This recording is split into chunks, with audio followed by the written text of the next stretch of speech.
রামিন সাবের আখায় রামিন ওইটা আছে এখানে গ্যাসে আঙ্গো গ্যাসের টাকা দেয় না আসছিলাম আমি অনেক অত্যাচার আসছিলাম আমি ছেলে মেয়ে পড়া করছি দেন হয়ে গেছি এখন দেন হয়ে গেছে টাকা দিতে পারি না এখন গ্যাস টাইম কাটতে আসে আর এখান থেকে কাটে লেগেছে আমি কিচ্ছু বলি নাই দেন আসছিল হয়ে গেছে আমার কিছু করার নেই ওইখানে একটা লাইন আসছিল 20 বছর 22 বছর মধ্যে এখানে গ্যাস বিল নেই এখানে খাই সব দিনে কিভাবে অবৈধ লাইন দিয়ে ওদের কাছ থেকে টাকা নেই এখন আমি এখান থেকে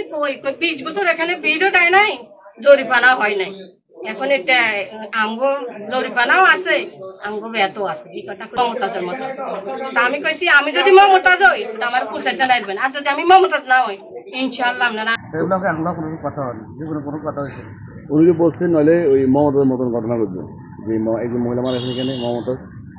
তেমন ঘটনা ঘটবে ঘটনা ঘটবে সেটা যদি আমি যদি মমতাজ হই তাহলে আমার এভাবে কৃতজ্ঞতা করা হবে মমতাজ না হয় তাহলে আমার কিছু করতে পারি এখন এই বিষয়টা আপনার কোন এই বিষয়টা নিয়ে আমরা একটা বক্তব্য দেন এই বিষয়টা মানে আপনি এগুলো বলছেন